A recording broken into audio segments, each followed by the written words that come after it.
اعوذ باللہ من الشیطان اللعین الرجیم، بسم اللہ الرحمن الرحیم۔ ناظرین محترم، السلام علیکم ورحمۃ اللہ۔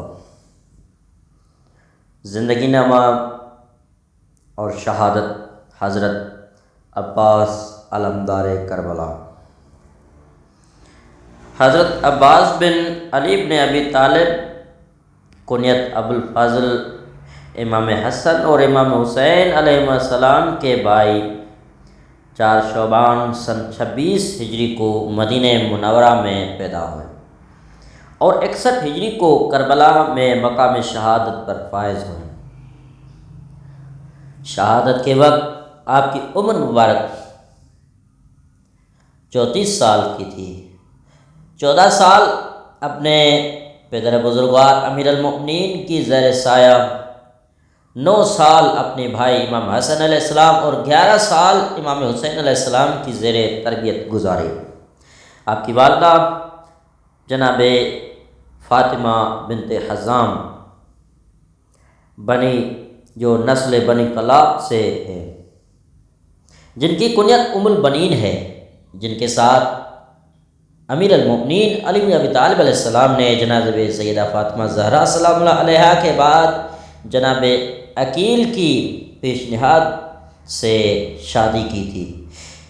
جب امیر المؤمنین نے جناب عقیل سے کہا تھا کہ میں چاہتا ہوں کہ ایک ایسے خاندان کی خاتون سے شادی کروں جس سے ایک دلیر اور شجاع فرزند پیدا ہو، جناب عقیل نے ام البنین کی پیشنہاد دی۔ اس شادی کا ثمرہ 4 بیٹے جناب عباس، جناب عبداللہ، جناب جعفر اور عثمان ہوئے۔ امام سجاد علیہ السلام اپنے چچا عباس کو اس طرح توصیف کرتے ہیں، فرماتے ہیں کہ خدا میرے چچا عباس کو رحمت کرے کہ جنہوں نے ایثار و فداکاری کی اور اپنے آپ کو مشکلات میں ڈالا اور اپنے بھائی پر فدا ہو گئے، یہاں تک کہ ان کے دونوں بازو قلم ہو گئے، پس خدا نے انہیں 2 پر دیے جن کے ذریعے وہ جنت میں ملائکہ کے ساتھ پرواز کرتے ہیں، جیسا کہ جناب جعفر بن ابی طالب علیہ السلام کو 2 پر دیے گئے۔ عباس کا اللہ کے نزدیک ایک ایسا رفیع مقام ہے جس پر دوسرے شہداء قیامت کے دن رشک کریں گے۔ امام جعفر صادق علیہ السلام جناب عباس کی اس طرح توصیف فرماتے ہیں ہمارے چچا عباس اہل بصیرت تھے، مستحکم ایمان کے مالک تھے۔ ابا عبداللہ علیہ السلام کے رکاب میں جہاد کیا اور اس امتحان میں کامیاب ہوئے اور آخرکار مقام شہادت پر فائز ہوئے۔ جناب عباس کے بچپنے کے بارے میں تاریخ کے اندر زیادہ معلومات نظر نہیں آتی، صرف اتنا نقل ہوا ہے کہ ایک دن اپنے بابا امیر المؤمنین کے زانوں پر بیٹھے ہوئے تھے۔ امیر المؤمنین علیہ السلام نے فرمایا بیٹا کہو 1، حضرت عباس نے کہا 1، پھر آن حضرت نے کہا کہو 2، عرض کی جس زبان سے 1 کہا اسے 2 کہتے ہوئے شرم آتی ہے۔ آپ کے دوران جوانی کے بارے میں نقل ہوا ہے کہ آپ جنگ صفین میں موجود تھے، لیکن امیر المؤمنین نے جنگ کی اجازت نہیں تھی، لیکن بعض نے ابو شعثا اور اس کے 7 بیٹوں کے قتل کی آپ کی طرف نسبت دی ہے۔ خوارزمی نے لکھا ہے کہ جنگ صفین میں جب قریب نامی ایک شخص امیر المؤمنین کے ساتھ جنگ کرنے آیا تو آپ نے جناب عباس کا جنگی لباس پہنا اور آپ اس کے ساتھ جنگ کی۔ جناب عباس کے 2 بیٹے تھے، فضل اور عبید اللہ، جن کی ماں کا نام لبابہ بنت عبید اللہ بن عبد المطلب تھی۔ آپ کے نسل عبید اللہ سے آگے بڑھی۔ 9 محرم کربلا میں جب دشمنوں نے جنگ کی تیاریاں شروع کی تو امام حسین علیہ السلام کے حکم سے 1 رات کی مہلت مانگنے دشمنوں کے پاس گئے تاکہ اللہ سے راز و نیاز کر سکیں۔ اسی ہنگامے قدمہ عبداللہ بن ابی محل کا غلام اس امان نامے کو جو شمر اور عبداللہ بن ابی محل نے ابن زیاد سے لیا تھا آپ اور آپ کے بھائیوں کے لیے لایا۔ جب ام البنین کے بیٹوں کی نگاہ امان نامے پر پڑی، کہا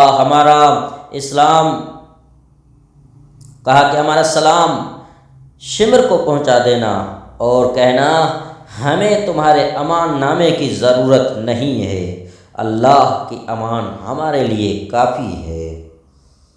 ایک روایت کے مطابق شمر جو خود قبیلے بنی کلاب میں سے تھا خیمے کے قریب آیا اور آواز دی، کہا کہ میرے بھانجے امیر المؤمنین کے بیٹوں نے کوئی جواب نہیں دیا۔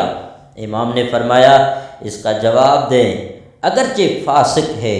جناب عباس، جعفر اور عثمان باہر آئے اور پوچھا کیا بات ہے، کیا چاہتے ہو؟ کہا کہ میرے بھانجو میری طرف آ جاؤ، میں تمہیں امان دی ہے، اپنے آپ کو حسین کے ساتھ ہلاکت میں نہ ڈالو۔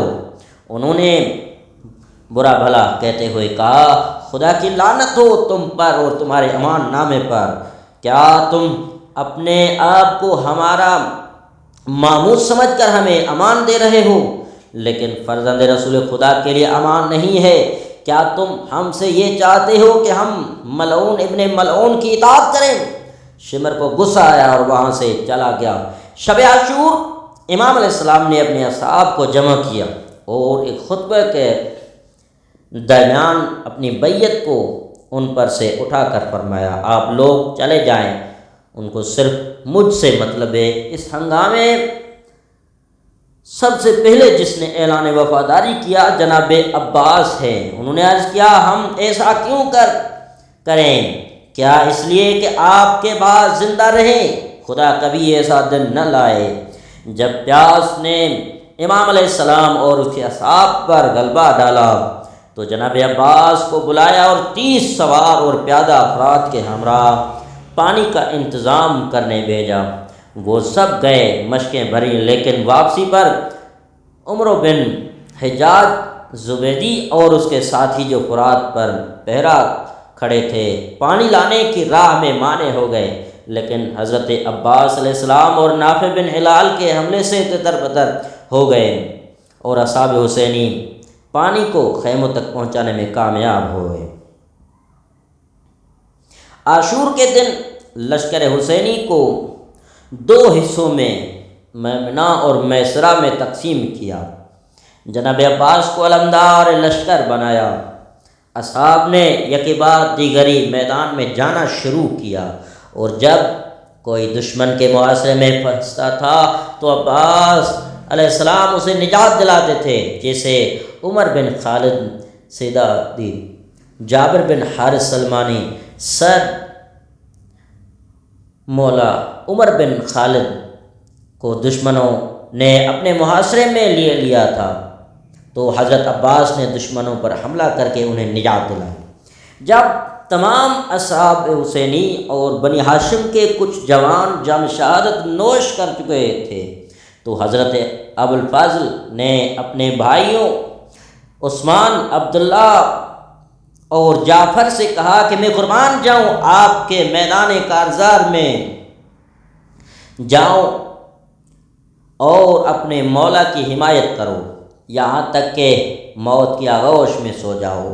وہ سب میدان میں گئے، اپنے جوہر شجاعت دکھلائے اور مقام شہادت پر فائز ہو گئے۔ اس کے بعد حضرت عباس نے میدان میں جانے کا عزم و ارادہ کیا۔ مورخین نے جناب عباس کی شہادت کو مختلف انداز میں نقل کیا ہے۔ صاحب اخبار طوال لکھتے ہیں کہ جناب عباس علیہ السلام امام علی مقام کے ساتھ تھے اور امام علیہ السلام کا دفاع کر رہے تھے۔ جہاں امام جاتے تھے آپ ان کے ساتھ تھے، یہاں تک کہ شہید ہو گئے۔ خوارزمی اور ابن عاصم کوفی نے آپ کی شہادت کی کیفیت کے بارے میں یوں لکھا ہے کہ حضرت ابوالفضل عباس علیہ السلام میدان میں گئے اور رجز پڑھی۔ مولا فرماتے ہیں خدا عظیم وہ برتر کی قسم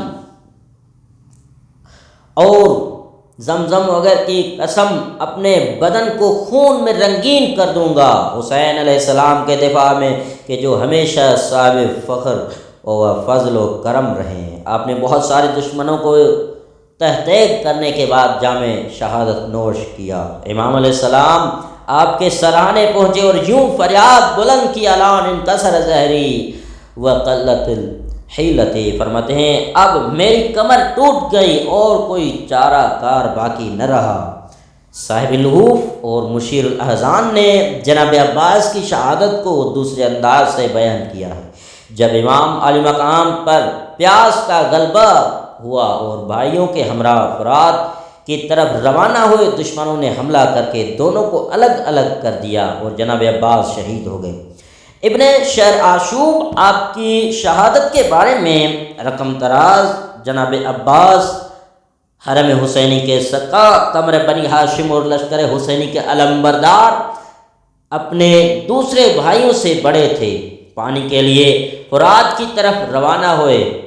دشمن نے آپ پر حملہ کیا اور آپ نے بھی ان کا جواب دیا اور یوں رجز پڑھی کہ میں موت سے نہیں ڈرتا، اس لیے کہ موت ذریعہ کمال ہے، یہاں تک کہ میرا بدن دلیر مردوں کی طرح خاک و خون میں غلطان ہو جائے، میری جان فدا ہو نفس مصطفیٰ پر جو پاک و مطہر ہے۔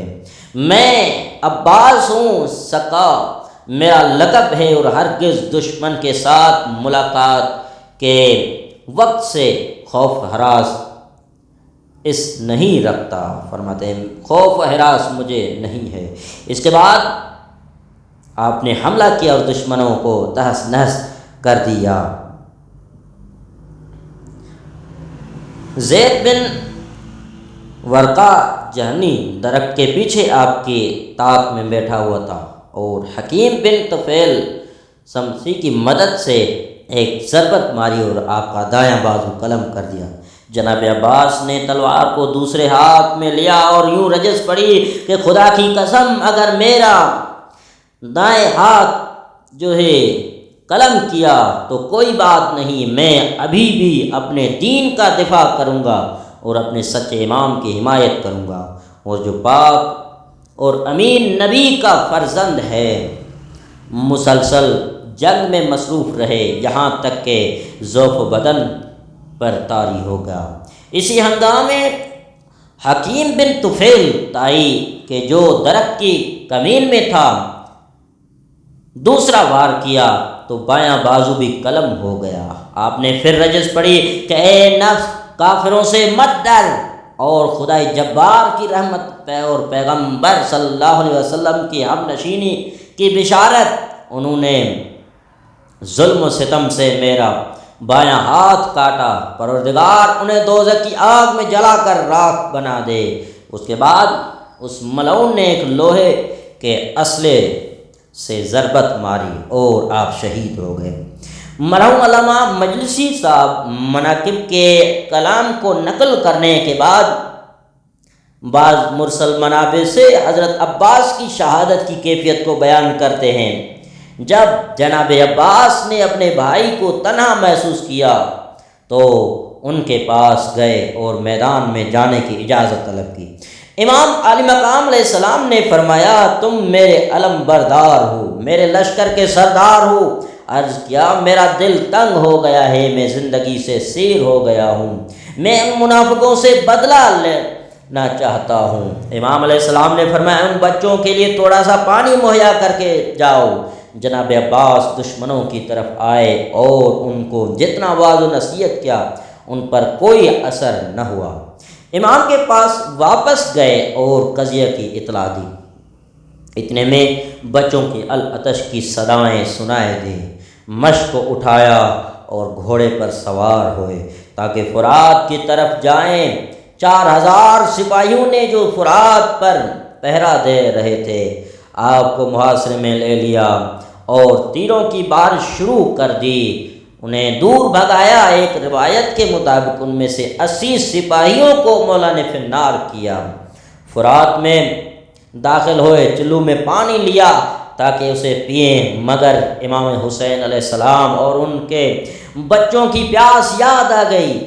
پانی کو پھینک دیا اور مشک کو پانی سے بھرا اور اسے دائیں بازو پر لگا کر خیموں کا رخ کیا۔ دشمنوں نے راستہ روک لیا اور ہر طرف سے آپ کا محاصرے میں لے لیا۔ جناب عباس نے ان کے ساتھ جنگ شروع کر دی، یہاں تک کہ نوفل ارزقی نے آپ کا دایاں بازو قلم کر دیا، مشک کو بائیں شانے پر لٹکایا۔ نوفل نے دوسری ضربت سے بایاں بازو بھی قلم کر دیا۔ جناب عباس سے مشک کو دانتوں میں سے لیا اور گھوڑے کو دوڑایا۔ اتنے میں ایک تیر مشک پر پیوست ہوا اور سارا پانی بہہ گیا۔ دوسرا تیر آپ کے سینے پر لگا اور آپ زمین سے جو زمین پر گرے اور امام حسین علیہ السلام کا آواز دی، مولا اجر کنی۔ جب امام حسین علیہ السلام آپ کے قریب پہنچے تو آپ خون میں لت پت ہو چکے تھے۔ امام علیہ السلام نے حسرت سے فرمایا، الان انکسر ظہری، اب میری کمر ٹوٹ گئی اور میں بے چارہ ہو گیا۔ ہر شہید کو خیمے لایا گیا مگر عباس کو مقتل میں چھوڑ دیا گیا۔ مولا کو خیمہ کیوں نہیں لایا گیا؟ آخر کیا سبب تھا مولا کو خیمے میں نہیں؟ مولا عباس آج بھی وہاں دفن ہے جہاں مولا شہید ہوئے تھے۔ عبدالرزاق مقتل مکرم میں لکھتے ہیں کہ عباس کو خیمے نہ لایا گیا، اس کا سبب یہ ہے کہ مولا عباس نے امام حسین کو عرض کی تھی کہ مولا میری لاش خیمے میں نہ لے جانا، میں شرمسار ہو جاؤں گا۔ حسین اتنا ضعیف ہو چکا تھا کہ جو جوان بھائی کا لاش نہیں اٹھا سکتا تھا۔ تیسری وجہ جو لکھتے ہیں کہ زخم بہت زیادہ تھے کہ لاش اٹھانے کی قابل نہ تھی۔ زیارت ناحیہ میں آپ پر یوں سلام کیا گیا ہے، سلام ہو ابوالفضل عباس ابن امیر المؤمنین پر، جنہوں نے اپنے بھائی کی خاطر اپنی جان نثار کر دی، جنہوں نے گزشتہ کل سے آئندہ کے لیے ذخیرہ کر لیا، جنہوں نے اپنے آپ کو ڈھال قرار دیا اور فدا کر دیا اور پانی پہنچانے کی سعی نہ تمام کی، یہاں تک کہ دونوں ہاتھ قلم ہو گئے۔ خدا کی لعنت ہو ان کے قاتل یزید بن رقات جہنی اور حکیم بن طفیل طائی پر۔ جناب عباس کا روزہ نہر القمہ کے پاس دوسرے شہداؤں سے الگ ہے اور آپ کا نورانی حرم تمام عاشقان کے لیے آمادگاہ ہے۔